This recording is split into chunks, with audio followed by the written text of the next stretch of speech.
அதைத்தான் பேதுரு சொல்லுகிறான், ஆண்டவரே இந்த அத்திமரம் வேரோடு பட்டு போயிற்று. ஆண்டவர் சொன்ன மாத்திர மரத்தை பார்த்து சொன்னார், அது வேறு வரையிலும் ஆண்டவருடைய வல்லமை போயிற்று. அவர்கள் ஆச்சரியப்பட்ட உடனே சொன்னார், நான் மரத்துக்கு தான்ப்பா செஞ்சேன், ஆனா நீங்க என்னை விசுவாசிப்பீர்களானால் இந்த மலையை பார்த்து நீங்கள் பேச வேண்டும். இந்த மலையை பார்த்து என்ன பேச வேண்டும்? நீ இவ்விடம் விட்டு பெயர்ந்து நீ அப்புறம் போய் என்று சொல்லுவீர்களானால் அந்த மலை இவ்விடம் விட்டு பெயர்ந்து சமுத்திரத்தில் தள்ளுண்டு போகும். ஆனால் ஒரு கண்டிஷன் தான். ஆண்டவர் அழகு குத்த சொல்லவில்லை, மொட்டை அடிக்க சொல்லல, அல்லது செருப்பில்லாம முள்ளு மேல நடக்க சொல்லல, முள்ளு மேல படுக்க சொல்லல. ஆண்டவர் சொன்னது சிம்பிளான விஷயம் தான், நீங்கள் விசுவாசிக்க வேண்டும்.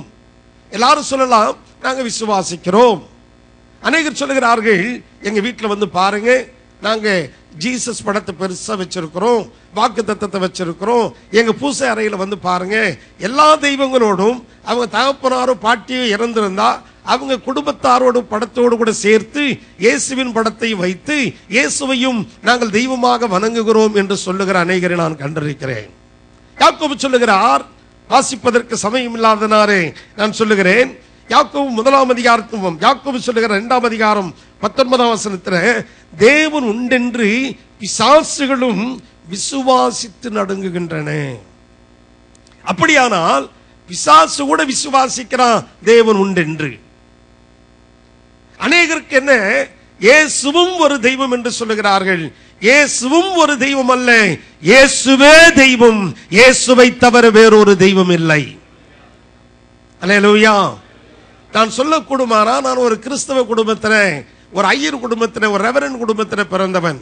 என்னுடைய தகப்பனார் ஒரு சுதந்திர போராட்ட தியாகி. எங்கள் பெற்றோருக்கு நாங்கள் 10 பிள்ளைகள். என் தகப்பனார் ஒரு நாளும் ஆலயத்திற்கு போனது கிடையாது. நான் அறிந்து 2 முறை தான் ஆலயத்திற்கு வந்திருக்கிறாரு. அந்த 2 முறையும் எங்க என்னுடைய மூத்த சகோதரருடைய திருமணத்திற்கு வந்தார். அதற்கு பிறகு அவர் வந்ததில்லை. என்னுடைய தாய் ஒரு பக்தி உள்ளவர்கள், ஆனால் விசுவாசி கிடையாது. நிறைய வெத்தலை பாக்கு பயில போடுவாங்க, பொடியும் போடுவாங்க. ஞாயிற்றுக்கிழமையானா ஆராதனை முடிகிறதுக்குள்ள போய் வாசல்லையாவது உட்கார்ந்துட்டு வந்துடணுங்கிற ஒரு பக்தி உள்ள ஒரு தாய். ஆண்டவருடைய கிருபையினாலே ஆண்டவனை 16வது வயதில் ரட்சித்தார். 16வது வயதில் ரட்சித்தார். 17வது வயதிலிருந்து கர்த்தருடைய ஊழியத்தை செய்கிறேன். இன்று எனக்கு 55 வயது நடந்து கொண்டிருக்கிறது. 24 வயதிலே திருமணம் முடித்தேன். 19வது வயதிலே சென்னை பல்கலைக்கழகத்தில் டைபிஸ்டாக நான் வேலையில் அமர்ந்தேன். I was looking after MSc degree examinations, conduct of examinations, sending question papers, collecting answer sheets and brought them to the central valuation center. அந்த ஆன்சர் ஷீட் எல்லாம் சென்ட்ரல் வேல்யூவேஷன் கொண்டு வந்து சென்ட்ரல் வேல்யூவேஷன்ல 2 வேல்யூவேஷன் பண்ணி எம்எஸ்சி டிகிரி முழுவதையும் பார்த்து கொள்ளுகிற ஒரு இன்சார்ஜாக நான் இருந்தேன். 32வது வயதிலே என்னுடைய நான் ஒரு டைப் பண்ணி கொண்டிருக்கும் பொழுது கர்த்தர் என்னோடு பேசினார், இந்த வேலையை நீ விட வேண்டும் என்று சொல்லி. 32 வயதில் ஆண்டவரின் வேலையை விட சொன்ன பொழுது எனக்கு 6 வயது ஒரு குழந்தையும் 3 வயதில் ஒரு குழந்தையும் இருந்தது. இந்த 2 குழந்தைகள் இருக்கும் பொழுது ஆண்டவரின் வேலையை விட சொன்ன உடனேயே நான் வேலையை ராஜினாமா கடிதத்தை உடனே டைப் பண்ணேன். கொண்டு போய் கொடுத்த பொழுது என்னுடைய அதிகாரிகளால் நம்ப முடியவில்லை. மேலும் கீழும் பார்த்தார்கள். கிறிஸ்தவ நண்பர்கள் சொன்னார்கள், இவனுக்கு வெளிநாட்டு பணம் வரும், ஆகவே இந்த ஒரு மெக்னானிமஸான ஒரு மகிமையான ஒரு மேன்மையான ஒரு வேலையை விட்டு விட்டு போகிறான் என்று சொன்னார்கள். இல்லை என்று சொன்னேன். அப்படியானால் இந்த ஆலயம் இவனுடைய சர்ச் இவனுக்கு இதை காட்டிலும் வேற சம்பளம் அதிகமாக கொடுக்கும், இவன் மனைவிக்கும் வேலை கொடுக்கும், கோர்ட்டஸ் கொடுப்பார்கள் என்று சொன்னார்கள். அப்படியும் இல்லை என்று சொன்னேன். அதை நம்பினவர்கள், நீ சொல்லுவது உண்மையானால் வேறு எதை நம்பி நீ வேலையை விடுகிறாய் என்று கேட்டார்கள். என்னுடைய அதிகாரிகள் சொன்னார்கள், இப்பொழுது நீ ஊழியம் செய்கிறாய், இனி தொடர்ந்து செய், உனக்கு என்ன வேண்டுமானாலும் சலுகை தருகிறோம், ஆனால் வேலையை விட்டு போக வேண்டாம். இப்படி ஒரு வேலை கிடைப்பது கஷ்டம் என்று சொன்னார்கள். நான் அதற்கு அமைதியாக இருந்து சொன்னேன். பிறகு என்னுடைய அதிகாரி சொன்னார், நீ எப்ப வேணா போ, உன்னுடைய வேலையை முடிச்சுட்டா போதும், நீ வேலையை விட்டு மாத்திரம் போகாதே.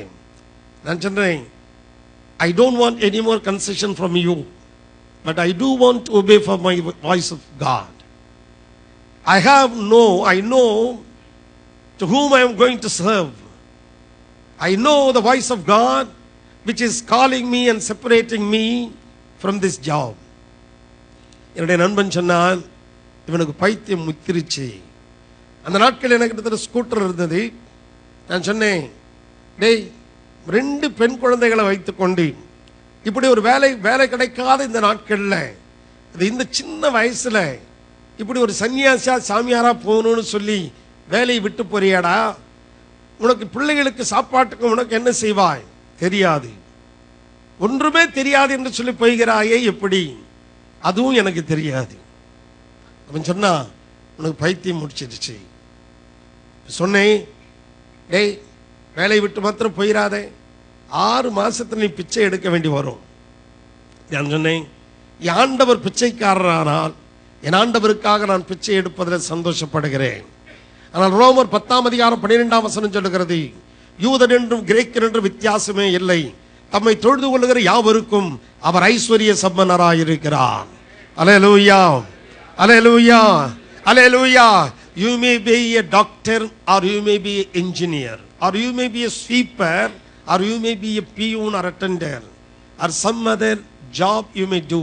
But I tell you, the God to whom you serve is not an ordinary God, he is an extraordinary God. நீங்க மருத்துவராக இருக்கலாம், என்ஜினியராக இருக்கலாம், அல்லது சயின்டிஸ்ட்